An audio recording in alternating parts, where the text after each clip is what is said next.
World war 2 में Nazi Germany की U-1206 नामी सबमरीन नॉर्थ सी में छुपी हुई थी। नीचे समंदर का खौफ और ऊपर पहरा देते हुए ब्रिटिश प्लेन्स का। इसी मोमेंट पर सबमरीन के कैप्टन ने टॉयलेट इस्तेमाल करते हुए उसका गलत वाल्व खोल दिया। चंद सेकंड्स में समंदर का पानी वेसल के अंदर भरकर बैटरीज के अंदर चला गया और क्लोरीन गैस बनना शुरू हो गई। मजबूरन सबमरीन को सरफेस पे लाना पड़ा, जहां ब्रिटिश नेवी और एयरफोर्स सख्त पहरा दिए हुए थी।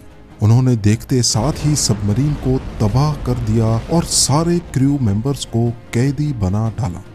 समंदर की गहराई में 200 मीटर नीचे सबमरीन्स के लिए गलती की जर्रा बराबर भी गुंजाइश नहीं होती। एक छोटी सी भी गलती मौत का पैगाम बन जाती है। कहते हैं सबमरीनर्स का असली दुश्मन कोई और नहीं बल्कि उनका अपना दिमाग होता है। उनकी दुनिया सिर्फ स्टील का एक ट्यूब होती है जो समंदर से कई 100 मीटर नीचे छुपकर चल रही होती है। ऊपर पानी का बोझ, नीचे मौत का सन्नाटा और बीच में इंसान। इसके अंदर रहने वाले क्रू दिनों नहीं बल्कि महीनों तक पानी के अंदर रहते हैं।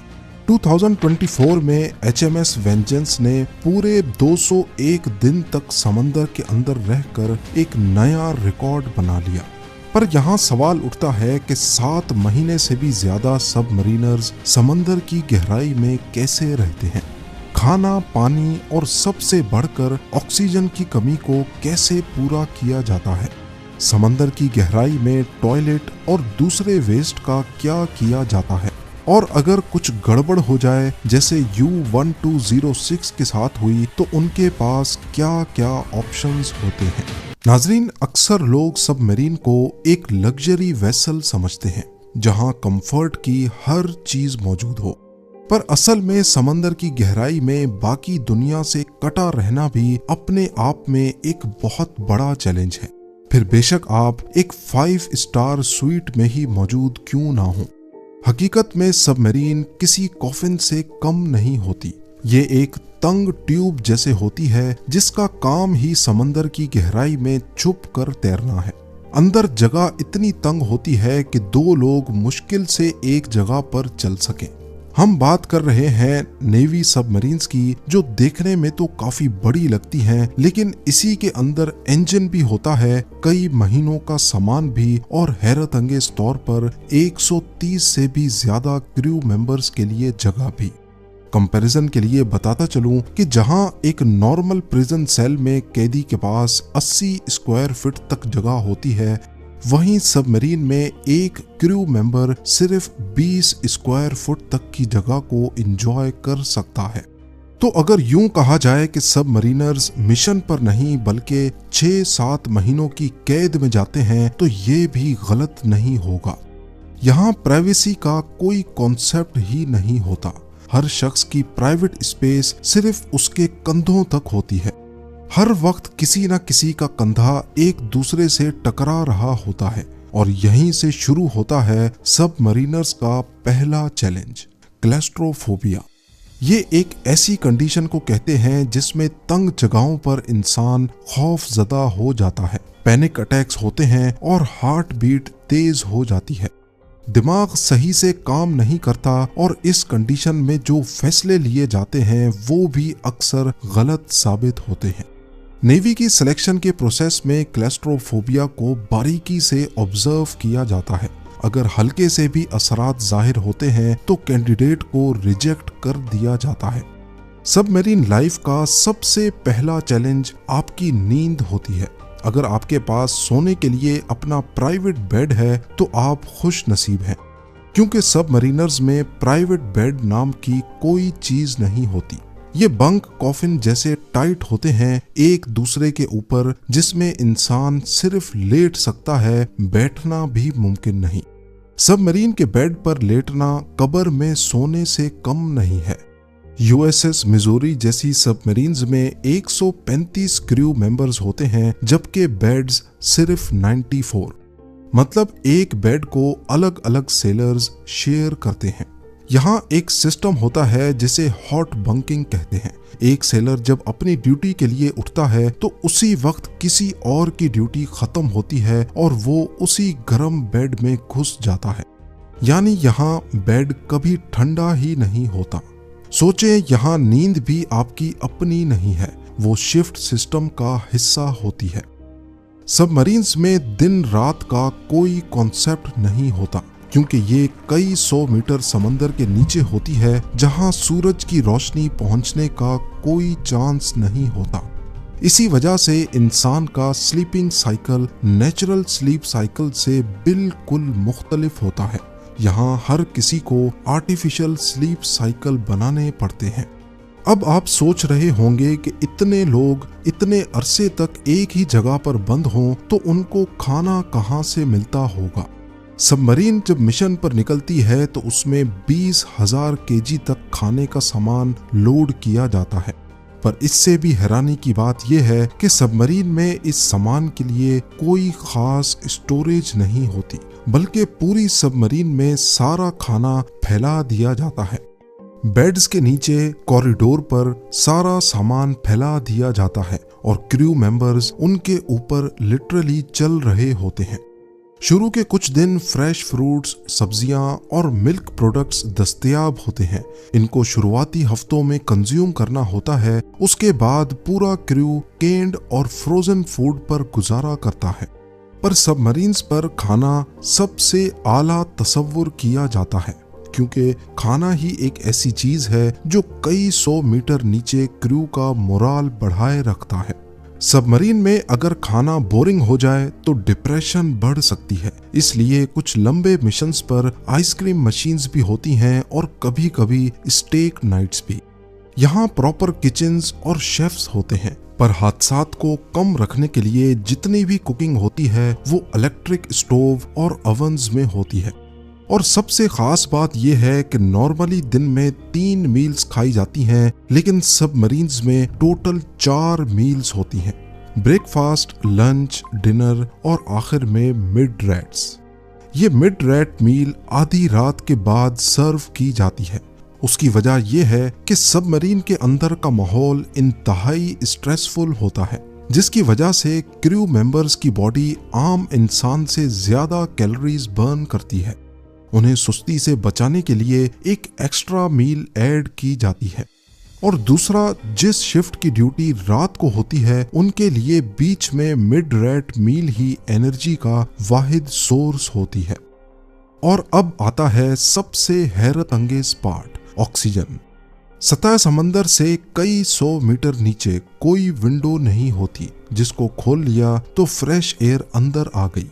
ये लिटरली एक सील्ड मेटल ट्यूब होता है। तो फिर सबमरीनर्स के लिए फ्रेश ऑक्सीजन कहां से आता है? इतने अरसे तक ऑक्सीजन सिलेंडर्स सबमरीन में रखना रिस्की भी होता है, क्योंकि ऑक्सीजन एक फ्लेमेबल गैस है। इसीलिए सबमरीन में इलेक्ट्रोलिसिस का एक शानदार निजाम नस्ब होता है। समंदर के नमकीन पानी को तोड़कर उसमें से ऑक्सीजन को अलग किया जाता है और बचने वाली हाइड्रोजन गैस को जाया कर दिया जाता है। हर इंसान रोजाना 600 लीटर ऑक्सीजन इस्तेमाल करता है। अगर 130 क्रू मेंबर्स हों तो सबमरीन में लगे सिस्टम को रोजाना 78,000 लीटर ऑक्सीजन प्रोड्यूस करनी पड़ती है। ये बिल्कुल एक अंडर वाटर स्पेस स्टेशन का सिस्टम है। अगर सिस्टम फेल हो जाए तो क्रू मेंबर्स चंद मिनटों में ही सांस की कमी महसूस करते हैं। पर सबमरीन में सिर्फ ऑक्सीजन बनाना ही क्रू की जिंदगी के लिए काफी नहीं। इंसान जब सांस लेता है तो वो कार्बन डाइऑक्साइड भी रिलीज करता है। अब अगर एक तरफ से ऑक्सीजन बन रही है जो कि कंज्यूम भी हो रही है और साथ साथ कार्बन डाइऑक्साइड गैस भी बन रही है जिसे कोई कंज्यूम नहीं कर रहा, तो इस सूरत में हवा में एक इम्बैलेंस बन जाता है। कार्बन डाइऑक्साइड गैस 10% से भी ज्यादा हो गई तो ये खतरे से हरगिज खाली नहीं। इसलिए मॉडर्न सबमरीन्स में कार्बन डाइऑक्साइड स्क्रबर्स लगे होते हैं। सबमरीन की हवा को एक टावर से गुजारा जाता है जिसमें एमाइन नामी लिक्विड स्प्रे किया जाता है। ये केमिकल हवा में से सिर्फ कार्बन डाइऑक्साइड को एब्जॉर्ब कर लेता है। लेकिन अगर ये सिस्टम फेल हो जाए तो इमरजेंसी की सूरत में सोडा लाइम या लिथियम हाइड्रोक्साइड के कैनिस्टर्स जगह जगह रखे जाते हैं। जब हवा इन कैनिस्टर्स से गुजरती है तो केमिकल कार्बन डाइऑक्साइड के साथ रिएक्ट करता है और उसे सॉलिड कार्बोनेट में बदल देता है। ये होता तो सिर्फ इमरजेंसी के लिए है, क्योंकि एक बार कैनिस्टर भर गया तो वो कचरा बन जाता है और फिर उसे डिस्पोज करना एक नया मसला बन जाता है। सबमरीन्स में खाना पकाने से लेकर शावर लेने तक और लॉन्ड्री से लेकर पीने के पानी तक ताज़ा पानी का होना बहुत ज़रूरी है, पर जिस पानी में वो तैर रही है वो सारा नमकीन पानी है। इसी पानी को डिस्टिलेशन यानी भाप बनाकर साफ करना या फिर रिवर्स ऑस्मोसिस के जरिए फिल्टर किया जाता है। न्यूक्लियर सबमरीन्स में क्योंकि एनर्जी की कोई कमी नहीं होती, तभी उसमें डिस्टिलेशन का तरीका अपनाया जाता है, जबकि मॉडर्न सबमरीन्स में हाई टेक फिल्टर लगे होते हैं जो समंदर के पानी में से नमक को अलग करके ताज़ा पानी तैयार करते हैं। पानी यहाँ बेशक बनाया जा सकता है, लेकिन फिर भी इसको इस्तेमाल करने के लिए सख्त रूल्स होते हैं। यहाँ किसी को शावर के लिए 15 मिनट नहीं मिलते, बल्कि एक सबमरीनर को सिर्फ 60 सेकंड्स के लिए शावर इस्तेमाल करना होता है। समंदर के बीच रहने के बावजूद एक सबमरीनर पानी की एक एक बूंद के लिए तरसता है। सबमरीन में कचरा बाहर निकालना भी एक बहुत बड़ा टेक्निकल चैलेंज होता है। सबमरीन पानी के इतने प्रेशर तले होती है कि एक सुराख भी हुआ तो समंदर का पानी सैलाब की तरह अंदर आ जाएगा, ठीक वैसे ही जैसे U1206 के साथ हुआ। तो फिर टॉयलेट वेस्ट से लेकर वेस्ट वाटर को कैसे मैनेज किया जाता है? टॉयलेट वेस्ट पहले सैनिटरी टैंक में जमा होता है। जब ये टैंक भर जाता है तो इंतहाई ताकतवर पंप्स का इस्तेमाल करके इस वेस्ट को समंदर में ही डिस्पोज कर दिया जाता है। ये पंप्स समंदर के प्रेशर से ज्यादा प्रेशर लगाते हैं। इस दौरान वॉल्व्स का सही सीक्वेंस में खुलना बहुत लाजमी होता है। अगर बाहर का वॉल्व पहले खुल गया और अंदर का बाद में, तो समंदर का पानी सबमरीन के अंदर ब्लास्ट हो सकता है।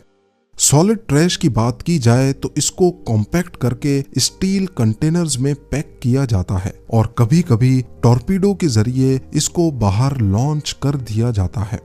बाकी सारा काम तो मशीन्स संभाल लेती हैं, लेकिन इंसान का क्या? कहते हैं यहाँ इंसान का सबसे बड़ा दुश्मन उसका खुद का दिमाग होता है।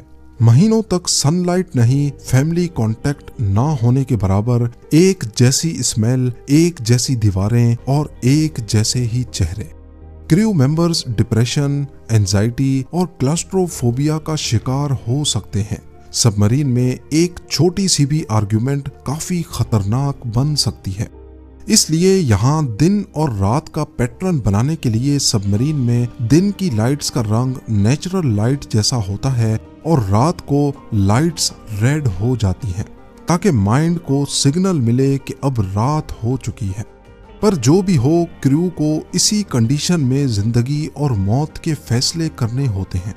अक्टूबर 1944 में USS टैंग नामी सबमरीन की तरफ से एक टॉर्पीडो मिसाइल फायर किया गया, लेकिन कैलकुलेशन में छोटी सी गलती की वजह से वो टॉर्पीडो फायर तो हुआ, लेकिन घूमकर उसी सबमरीन से जा लगा जिसने उसे फायर किया था।